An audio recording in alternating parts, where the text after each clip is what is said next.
ہمارا تعلق ہے کبھی جماعت علی سے کبھی مہر علی سے، ہمارا ان سے تعلق ہے تو صبح شام ہماری زبان پہ رہتا ہے بلغ العلا بکمالہ کشف الدجی بجمالہ حسنت جمیع خصالہ صلو علیہ وآلہ۔ ان سے تعلق جڑا ہے نا تو کئی دفعہ تنہائیاں تڑپا دیتی ہیں اور تڑپ کے کہتے ہیں آج سکھ متران دی ودیری، آج سکھ متران دی، سکھ کہتے ہیں اڈیق کو، متر کہتے ہیں محبوب کو، آج سکھ متران دی ودھیری ہے، اے کیوں دلڑی اداس گھنیری ہے، لوں لوں وچ شوق چنگیری ہے، اج نینا لائیاں کیوں جھڑیاں، سبحان اللہ سبحان اللہ سبحان اللہ۔ پہلے کہتے ہیں سکھ متران دی ودھیری ہے یعنی اداس ہوں، پھر حضور کے جلووں پہ نظر کرتے ہیں، کہتے ہیں سبحان اللہ سبحان اللہ، ماں اجمل کا ماں احسن کا ماں اکمل کا، اور پھر فوراً کہنے لگے او کتھے مہر علی، او کتھے مہر علی، کتھے مہر علی تے کتھے تیری سنا، اب ویکھو مشتاق اکھی کتھے جاڑیاں، بلغ العلا بکمال کشف الدجی بے، اور میرے اعلی حضرت کہنے لگے سرور کہوں کہ مالک و مولا کہوں، باغ خلیل کا گلے زیبا کہوں تجھے، تیرے تو وصف عیب تناہی سے ہیں بری، حیران ہوں میرے شاہ میں کیا کیا کہوں تجھے۔ غافل آدمی کی علامت ہے برے لوگوں کی صحبت میں، خبردار ان کے پاس نہ بیٹھنا جن کے پاس بیٹھنے سے تمہارے دلوں میں اولیاء اللہ اللہ کے بندوں کی عداوت پیدا ہو، خبردار خبردار ان کے پاس نہ بیٹھنا جن کے پاس بیٹھنے سے تمہارے دلوں میں حضور کی اولاد پاک کے بارے میں شک پیدا ہو، خبردار اس شخص کے پاس نہ بیٹھنا جو امام حسین ابن علی کے بارے میں کوئی کمزور بات کرتا ہو، بچنا، خبردار اس سے بچنا جو حضور کے صحابہ کے بارے میں بات کرے، بچنا بچنا اس سے، جو سیدنا ابو بکر صدیق کے بارے میں کوئی، دیکھو کیا مقدر ہے صدیق و فاروق کے، جن کے گھر ہی رحمتوں کے خزینے میں، بھلا کیا کہا نبی پاک، حضور نے فرمایا میرے اوپر جس نے نیکی کی تھی بدلہ دے دیا ہے، یہ جو میرے ابو بکر صدیق ہے نا، ان کو میں اللہ کی بارگاہ میں لے جاؤں گا، کہوں گا مالک تو ہی بدلہ عطا فرما۔ ایک ہاتھ میں جناب صدیق کا ہاتھ پکڑا، ایک میں حضرت عمر کا ہاتھ پکڑا، اور حضور مسجد نبوی سے باہر آ رہے ہیں، دیکھنے والے کی زبان سے بے ساختہ سبحان اللہ نکل گیا، کیا شان ہے کیا مقدر ہے، تو حضور علیہ السلام رک گئے، اور روک کے فرمایا تو حیران ہو رہا ہے نا، تو حیران ہو رہا ہے نا کہ میں نے ایک ہاتھ میں ابو بکر کو پکڑا ایک میں عمر کو پکڑا ہے، فرمایا قیامت میں جب میری قبر کھلے گی تو میں اسی طرح قبر سے نکلوں گا، اس طرح میدان محشر میں آؤں گا، خبردار حضور کے وفاداروں کے وفادار رہنا، ان کے وفادار رہنا، ان کے وفادار رہنا۔ بڑا عجیب دور آیا ہے، ہم نے یہ دور دیکھا ہے کہ لوگ حضور کے صحابہ کے بارے میں بھی بات کریں گے، اب نبی پاک کی اولاد پاک کے بارے کو بھی ڈسکس کیا جائے گا۔ اپنا منہ تو دیکھ، اپنی حیثیت دیکھ، اور پھر وہ بندے دیکھ جن کو اللہ نے چن کے اپنے محبوب کی غلامی کے لیے حضور کے قریب بٹھایا، تو بچنا ایسے لوگوں سے، پرہیز کرنا، خبردار عقیدہ ستھرا رکھنا، عقیدہ ستھرا رکھنا، صاف رہنا، پاکیزہ رہنا، غافلوں کی صحبت سے بچنا۔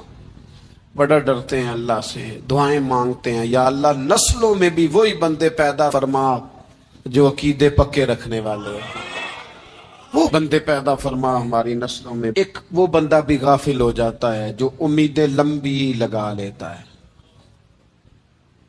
جن کے منصوبوں میں دولت بھی ہوتی ہے، گھر بھی ہوتا ہے، اولاد کا بڑا ہونا بھی ہوتا ہے، پوتے پوتیاں نواسے نواسیاں دیکھنا بھی ہوتا ہے، یہاں بھی گھر وہاں بھی گھر، یہ سیر، یہ سارا کچھ ہوتا ہے، لیکن رب کی بارگاہ میں پیش ہونا جن کے پیش نظر نہیں ہوتا۔ لمبی امیدیں۔ حضرت مولا علی شیر خدا فرمایا کرتے تھے، میں تم پر دو باتوں کا خوف کھاتا ہوں، مجھے ڈر آتا ہے، ایک یہ کہ تم خواہش کی پیروی کرو گے، جو نفس کی خواہش ہوگی اس کے پیچھے لگ جاؤ گے، اور ایک تم لمبی لمبی امیدیں باندھو گے، اتنے سال جینا ہے، اتنے 100 سال جینا، یہ کرنا ہے وہ کرنا ہے۔ منصوبہ بندی کریں مستقبل کے لیے، وہ بری نہیں، لیکن تیاری رکھیں، تیاری رکھیں، اس بات کا بھی خیال رکھیں کہ اللہ کی بارگاہ میں حاضر ہونا۔ یہ غفلت کی چیزیں ہیں جو بندے کو غافل کر دیتی ہیں۔ جو لوگ اللہ کا ذکر نہیں کرتے وہ بھی غافل ہو جاتے ہیں، اور جو فضول باتیں زیادہ کرتے ہیں نا، ہنستے زیادہ۔ فَلْيَضْحَكُوا قَلِيلًا وَلْيَبْكُوا كَثِيرًا، قرآن کہتا ہے زیادہ رویا کرو، کم ہنسا کرو۔ نبی پاک علیہ الصلوۃ والسلام سے پوچھا تھا حضرت عقبہ بن عامر نے کہ یا رسول اللہ نجات کس چیز میں ہے؟ تو نبی پاک علیہ الصلوۃ والسلام نے فرمایا ایک تو اپنی زبان قابو میں رکھو، دوسرا فرمایا اپنے گھر میں ٹھہرے رہو، تمہارا گھر تمہارے لیے کافی ہو، فضول نہ نکلو گھر سے، اور تیسرا فرمایا اپنی خطاؤں پہ رویا کرو۔ کثرت کلام اور فضول کلام اور بلا وجہ یہ بندے کو غافل کرتا ہے، دل کو سخت کرتا ہے۔ یہ چند چیزیں ہیں جو انسان کو غفلت میں ڈالتی ہیں۔ اپنے آپ کو ان چیزوں سے بچائیں اور غفلت کو توڑیں۔ آپ کے ذمے، میرے ذمے جو حقوق و لباد ہیں ان کا پتہ کریں، جو اللہ رسول کے حقوق ہیں ان کی خبر دیکھیں، ہماری جو ذمہ داریاں ہیں ہم کس طرح انجام دے رہے ہیں اس پر توجہ کریں، اپنے معاملات کو ٹھیک کریں۔ ہم انسان ہیں، کوتاہیاں تو رہ جائیں گی، لیکن جب کوشش کریں گے تو پھر رب تعالیٰ مدد بھی فرمائے گا۔ ایک بات اور کرنی ہے، ایک تو میں نے عرض کیا غفلت کو توڑنا، ایک دوسری بات قرآن مجید کا ایک سبق اور۔ جب غفلت توڑنی ہے تو پھر لازمی طور پر ایک کام کرنا پڑے گا۔ میں نے یہ عرض کیا تھا کہ پلاننگ نہیں کرنی، فیصلہ کرنا ہے۔ تو فیصلہ کرنا ہے تو کرنا کیا ہے؟ پھر قرآن حکیم نے سورہ بقرہ میں کہا فاستبقوا الخیرات، یعنی تم نیکیوں کی طرف دوڑو، جلدی جلدی نیکیاں کرو، فٹافٹ، دیر نہ کرو۔ فٹافٹ سے مراد یہ نہیں کہ نیکی جلدی جلدی کر جاؤ، یعنی ٹال مٹول نہ کرو خیر کے کام میں، کل کریں گے پرسوں کریں گے، عمرہ کر رہے ہیں پھر نیکی ہیں، حج کر رہے ہیں پھر نیکی ہیں، بچے بیال ہوں پھر میں نیک ہوں۔ یہ تھوڑا سا یہ کام ٹال مٹ، فاستبقوا الخیرات، نیکیوں کی طرف دوڑو، جلدی کرو، بھاگو۔ نبی پاک صلی اللہ تعالی علیہ وسلم نے فرمایا 5 چیزوں کو 5 چیزوں سے پہلے غنیمت جانو۔ حضور علیہ الصلوۃ والسلام فرمانے لگے ایک تو تم جوانی کو نہ بڑھاپا آنے سے پہلے پہلے غنیمت سمجھ لو۔ نبی کریم صلی اللہ تعالی علیہ وآلہ وسلم ارشاد فرمانے لگے کہ اپنی صحت کو غنیمت جان لو، بیماری آنے سے پہلے پہلے۔ پھر حضور علیہ الصلوۃ والسلام فرمانے لگے اگر اللہ نے تمہیں مال دیا ہے، وسعت دی ہے، تو نیکی کر لو، خرچ کر لو اللہ کے راستے میں، خدا نہ خواستہ تم پر غریبی آ جائے۔ اور پھر حضور سید عالم صلی اللہ تعالی علیہ وسلم فرمانے لگے اگر تمہیں اللہ نے کچھ فراغت دی ہے، بہت زیادہ مصروف نہیں ہو، تو غنیمت جان لو، جلدی سے نیکی کر لو قبل اس کے کہ تم مشغول ہو جاؤ۔ اور 5ویں بات حضور نے بیان کی، فرمایا زندگی کو غنیمت جانو، موت آنے سے پہلے پہلے جلدی سے نیکی کر لو۔ نیکی کے لیے ساری زندگی منصوبہ بندی نہ کرتے رہو، نیکی کے لیے دیکھو نا، ہماری زندگی میں یہاں دنیا میں رہ کے چند منٹوں میں وہ نیکی کی جا سکتی ہے جو قیامت کے بعد صدیوں کا ہمارا فائدہ کرے گی، صدیوں کا فائدہ کرے۔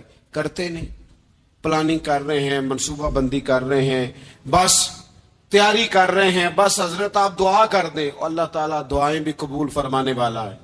لیکن جو نیکی نصیب ہوتی ہے اسے جلدی سے کر گزرے، اسے فٹافٹ کریں۔ مومن تو وہ ہوتا ہے کہ دولت رزق حلال ضرور کماتا ہے تاکہ کسی کے آگے ہاتھ نہ پھیلانا پڑے، کوشش ضرور کرتا ہے، پر دنیا کو جیب میں جگہ دیتا ہے، دل میں نہیں دیتا۔ اس کی جگہ جہاں ہے اسے وہاں رکھتا ہے، اسے دل میں جگہ، دل تو ایک ہے، اس میں رب رسول کو بسائیں گے یا کسی اور کو بسائیں گے؟ تو حب دنیا یہ غافل ہونے کی بہت بڑی علامت ہے۔ پھر اسی طرح جو بندہ رب کریم کو جانتا نہیں نا، وہ بھی غافل ہو جاتا ہے۔ ایک تو جو یہ نہیں نہ جانتا کہ رب کریم سزا دے گا، مجھے دیکھ رہا ہے، اسے نہ اونگ آتی ہے نہ نیند آتی ہے، جو اس کی معرفت نہیں رکھتا کہ میرا رب ہر وقت مجھے دیکھ رہا ہے، وہ بھی غافل ہو جاتا ہے۔ جسے پتہ ہونا کو مجھے دیکھ رہا ہے وہ غافل نہیں ہوتا۔ اور جو یہ سمجھ لیتا ہے نا کہ شاید معاذ اللہ ثم، اس یقین کو پکا نہیں کرتا، وہ غافل ہو جاتا ہے۔ اور ایک جو یہ نہیں نہ جانتا کہ رب مہربان کتنا ہے، وہ بھی غافل ہو جاتا ہے۔ مجھے بتائیے سب سے زیادہ تو بندہ اس کے دروازے پہ جاتا ہے نا جو سب سے زیادہ مہربانی کرنے والا ہو، اس دروازے سے بندہ اٹھتا ہی نہیں۔ تو جس کو یہ یقین ہو جائے نا سب سے زیادہ کرم فرمانے والی ذات اللہ رسول کی ہے، وہ کبھی رب رسول سے غافل نہیں ہوتا، وہ کبھی اللہ رسول کا دروازہ چھوڑ کے نہیں جاتا، وہ کبھی کسی اور جگہ جا کے پناہ تلاش نہیں کرتا۔ جسے پتہ چل جائے نا وہ کریم کتنا ہے، مہربان کتنا ہے۔ ملا رومی رحمت اللہ علیہ فرماتے ہیں بہت بڑا مجرم تھا ایک بندہ، بہت بڑا گناہگار تھا، بت کو پوجتا تھا، تھک گیا، ساری رات بت کے سامنے کھڑا تھا، معاذ اللہ یا صنم یا صنم یا صنم کہتے، تھک گیا، نیند آ گئی، اونگ آ گئی۔ جب پوری طرح نیند آ گئی اور دماغ پہ نیند قبضہ کرنے لگی تو اس کے منہ سے نکل گیا، صنم صنم کہہ رہا تھا نا، نکل گیا یا صمد، او بے نیاز مالک۔ رب کریم نے فرشتوں سے فرمایا دوڑ کے جاؤ، جو کہتا ہے اسے دے دو۔ فرشتے کہنے لگے مالک تو بت کو پکار رہا تھا، اس نے تو غلطی سے نام لیا ہے۔ فرمایا مجھے نہیں پتا، لیکن دیکھو نا اس نے مجھے پکارا تو ہے نا، کتنی دیر سے جھوٹے کو پکار رہا تھا، اس کا معاملہ حل نہیں ہوا، اب اگر سچے کو پکارنے پہ بھی حل نہ ہوا تو فرق کیا رہ جائے گا؟ دے دو جو مانگتا ہے، دے دو۔ میرے دوست گھر پتہ چل جائے وہ کریم کتنا ہے، وہ مہربان کتنا ہے۔ میرے رسول پاک علیہ الصلوۃ والسلام نے تو فرمایا تیری آنکھ سے اگر اس کے خوف سے اتنا آنسو بھی نکل گیا جتنا مچھر کا پر ہوتا ہے، تو جس طرح بھینس کے تھنوں سے نکلا ہوا دودھ واپس تھنوں میں نہیں نہ جاتا، جو اتنا بھی روئے نہ روئے اللہ کے خوف سے، وہ بندہ دوزخ میں نہیں جائے گا۔ تھوڑی دیر کے لیے ڈر جائے اپنے رب سے، آئے تو صحیح۔ عدم معرفت غفلت پیدا کرتی ہے، تو آ تو صحیح، وہ تو کریم ہی بڑا ہے، وہ تو مہربان ہی بڑا ہے۔ حضرت زنیرہ رضی اللہ تعالی عنہ حضور کی صحابیہ ہیں۔ ایام جو مکے کے تھے مسلمانوں پر بڑی آزمائش کے تھے، انہیں بڑا مارا کفار نے، اتنا مارا کہ ان کی بینائی چلی گئی، نظر آنا بند ہو گیا۔ کافروں کی عورتوں نے تانا دیا کہ تو نے ہمارے بت چھوڑے ہیں نا، تو دیکھنا تیری بینائی چلی گئی۔ تو جناب زنیرہ اللہ پہ بھروسہ، توکل، معرفت الہی کا جذبہ، اٹھ کے کھڑی کہنے لگی چپ کرو، تمہارے جھوٹے بت کیا کر سکتے ہیں، میرا رب چاہے تو صبح جب میں اٹھوں تو میری آنکھیں روشن ہو، اگر کریم کرم کر دے۔ لوگ کہتے ہیں واقعی ایسا ہوا، جب وہ سویرے اٹھی تو اللہ نے ان کی روشنی واپس کر دی۔ تجھے پتہ چل جانا وہ مہربان کتنا ہے۔ وہ ایک بزرگ تھے تو ان سے کسی نے کہہ دیا کہ اگر آپ کا حساب آپ کے ماں باپ کے ذمے ہو جائے تو پھر کیسا؟ پوچھنے کے لیے قیامت میں اگر ماں باپ حساب لیں تو پھر کیسا؟ تو بڑے سیانے لوگ تھے جو دل والے تھے، کہنے لگے نہیں، رب کریم ہی ٹھیک ہے، اس لیے کہ وہ ماں باپ سے کہیں بڑھ کر پیار کرنے والا۔ اگر یہ معرفت مل جائے وہ کریم کتنا ہے، اور جب بندہ پوری طرح اس کی بارگاہ میں آ کے تڑپ جاتا ہے نا، مولا میں جاؤں کدھر، تیرا دروازہ چھوڑ کے جاؤں کدھر؟ اقبال کہتے ہیں وہ ایک سجدہ جسے تو گراں سمجھتا ہے، 1000 سجدوں سے دیتا ہے آدمی کو نجات۔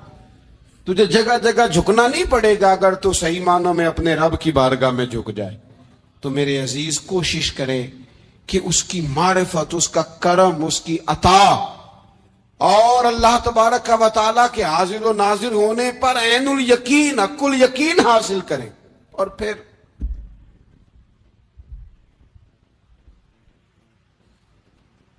آٹھویں بات یہ ہے کہ غافل لوگوں کی صحبت بھی بندے کو غافل کر دیتی۔ غافلوں کی صحبت میں نہ بیٹھے، ان کی صحبت میں بیٹھے، ان کے پاس بیٹھنے سے دل میں رب رسول کی محبت پیدا ہوتی۔ غافلوں سے بچیں۔ چنگیاں دے لڑ لگی ساں تے چولی چ پھل پے، جدو میں پیڑیاں دے سنگ رل گئی تے میرے اگلے بھی ڈول گئے۔ برے آدمی کی صحبت بندے کو غافل کر دیتی۔ غافلوں کی صحبت میں کبھی نہ بیٹھے، کبھی نہیں۔ غافل آدمی آپ کو غافل کر دے گا۔ میرے نبی پاک علیہ الصلوۃ والسلام نے فرمایا انسان اپنے دوست کے مذہب پر ہوتا ہے۔ یہ بہت بڑے لفظ ہیں۔ فرمایا المرء علی دین خلیلہ، انسان اپنے دوست کے مذہب پر ہوتا ہے۔ تو دیکھ تو نے دوست کس کو بنایا ہے؟ جو تیرے دوست کا مذہب ہوگا وہی تیرا ہو جائے گا۔ ہم نے دوست بنایا نا غوث پاک جیلانی کو، ہم نے یاری لگائی ہے نا داتا علی اجمیری سے، ہماری نسبت ہے نا معین الدین اجمیری سے، ہمارا تعلق ہے نا بہاؤالدین زکریا ملتانی سے، ہمارا رشتہ ہے نا حضرت مجدد الفسانی سے، ہم ماننے والے ہیں نا اعلیٰ حضرت بریلوی کے۔ میں ایک گاؤں میں گیا، اب تو خیر وہ دور نہیں رہا، یہ 10-15 سال 20 سال پہلے نا جو نوجوانوں کی مصروفیات ہوتی تھیں ان میں سے ایک مصروفیت یہ ہوتی تھی کہ گندم لے کے چکی پہ جانا ہے، آٹا پسوا کے لانا ہے۔ یہ ایک بڑی، چونکہ سبھی گھروں کے اندر سال کے لیے گندم سٹاک کر لی جاتی تھی تو گندم لے کے جانا یہ ایک ڈیوٹی ہوتی تھی۔ ایک نوجوان ایک گاؤں میں، اس کی مجھے تعریف سننے کو ملی، تو ایک بوڑھی اماں کہنے لگی یہ تو بڑا نصیباں والا ہے، سارے دا ہی آٹا پہ آ لے ہوندا ہے، اور آتے جاتے پوچھ لیتا ہے کہ اماں کوئی، کہنے لگی میرے بچے باہر ہوتے ہیں، یہ مجھے دوائی بھی لا دیتا ہے شوگر کی، میں مریضہ ہوں۔ یعنی خیر جتنی ہو سکے، جتنی۔ میرے ایک سنگی ہیں تو سڑک پہ کوئی بندہ کھڑا ہوتا ہے نا، اللہ تعالیٰ انہیں سلامت رکھے، بندہ کھڑا ہوتا ہے تو کہتے ہیں میں اس سے پوچھ لیتا ہوں بابا جی کدھر جانا ہے، فلانی جگہ جانا ہے، تو کہتے ہیں میں موٹر سائیکل پہ بٹھا لیتا ہوں۔ بندہ دیکھ کے مجھے سمجھ آ جاتی ہے ضرورت مند ہے، کوئی چور نہیں، کوئی ڈاکو نہیں، ضرورت مند ہے۔ میں اسے منزل تک، نیکی جتنی میسر آئے، جس حد تک میسر آئے۔ کیا کہا ہمارے نبی پاک علیہ السلام نے؟ حضور نے ہم سے فرمایا کچھ نہ ہو سکے تو بات ہی مسکرا کے کر لینا، اس پر ہی اللہ صدقے کا ثواب عطا کرے۔ فاستبقوا الخیرات، جلدی سے نیکی کر لو، اپنے نامہ اعمال میں روز نیکیاں جمع کرو، کوئی نہ کوئی خیر کا کام روز کرو اور جلدی سے کرو۔ صحیح مسلم میں حدیث ہے، نبی پاک صلی اللہ تعالی علیہ وسلم فرمانے لگے جلدی جلدی نیکی کے کام کر لو ان فتنوں سے پہلے جو اندھیری رات کے حصوں کی طرح فتنے ہوں گے۔ فرمایا اس وقت حال یہ ہوگا کہ آدمی صبح مومن ہوگا، شام کو کافر ہو جائے گا، شام کو مومن ہوگا تو صبح کافر ہو جائے گا۔ اور فرمایا لوگ دنیا کے بدلے اپنا دین تک بیچ ڈالیں گے۔ معاذ اللہ جھوٹی قسمیں نہیں کھائی جاتی، جھوٹا قرآن مجید نہیں لوگ اٹھا لیتے، لوگ دنیا کے لیے دین بیچ ڈالیں گے، اس سے پہلے پہلے جب فتنے اتنے زیادہ ہو جائیں، اس سے پہلے پہلے نیکی کر لو، کوئی خیر کا کام کر لو، جلدی سے کچھ ایسا کر لو۔ حضرت عقبہ بن حارث رضی اللہ تعالیٰ عنہ فرماتے ہیں، یہ دیکھیں ہمارے نبی پاک علیہ السلام کی سیرت کیا ہے، حضور کا اسوہ کیا ہے، نبی پاک علیہ السلام ہماری تربیت کس طرح کرتے۔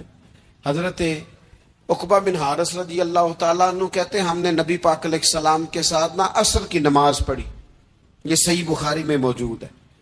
فرماتے حضور سلام پھیرتے ہی فوراً اٹھ کے گھر تشریف لے گئے۔ یہ ہمارے لیے نا انوکھی بات تھی، غیر متوقع تھی، پہلے کبھی ایسا ہوا نہیں۔ سلام پھیرا نماز کا، حضور جلدی سے تشریف لے گئے۔ اب ہم حیران تھے اور حیرت انگیز طور پر حیران تھے کہ کریم اتنی جلدی تشریف لے گئے۔ تھوڑی دیر ہوئی حضور واپس آ گئے تو محبوب پاک علیہ السلام فرمانے لگے، گھر میں نا ایک چھوٹی سی ڈلی، ایک چھوٹا سا ٹکڑا سونے کا پڑا تھا، مال آیا تھا سارا صدقہ کر دیا، وہ تھوڑا سا پڑا تھا، اچانک مجھے یاد آیا وہ تو پڑا رہ گیا۔ تو حضور فرمانے لگے، میں نے کہا کہیں ایسا نہ ہو جائے کہ ساری رات گزر جائے اور میرے گھر میں پڑا ہی رہ جائے، میں جلدی سے جا کے اسے خیرات کر دوں۔ میں نے خیرات کیا، پھر میں واپس آ گیا ہوں۔ جلدی سے نیکی، جلدی سے نیکی کر لی جائے۔ ہم بڑا انتظار کر رہے ہیں، بڑا لمبا ہمارا پروگرام ہے، ہمارے پاس ٹائم ہی بڑا ہے، کسی نے کان میں کہہ دیا ہے تیرے پاس بڑا وقت ہے، ابھی تو بڑی عمر پڑی ہے، ابھی تو جناب اور میرے بھائی یہ لوگوں کے کہنے کی باتیں ہیں، پھر پتہ ہی نہیں چلتا حالات کس طرح کے ہو جاتے ہیں اور کیا معاملات انسان کے ساتھ درپیش ہوتے ہیں۔ جتنی خیر میسر آئے، جتنا بھلا میسر آئے، جتنی انسان کو توفیق ملے۔ میں نے بزرگوں کو دیکھا، اپنے اصحاب کو، پہلے وہ خدام سے کہتے کہ میں سونے لگا ہوں، اور پابند کرتے لوگوں کو کہ فلاں وقت، بزرگوں کو میں نے دیکھا اپنے، وہ پابند کرتے لوگوں کو کہ فلاں وقت میں موجود ہوں گا، آنا، خود پابند فرماتے، اور پھر جب بیدار ہوتے نا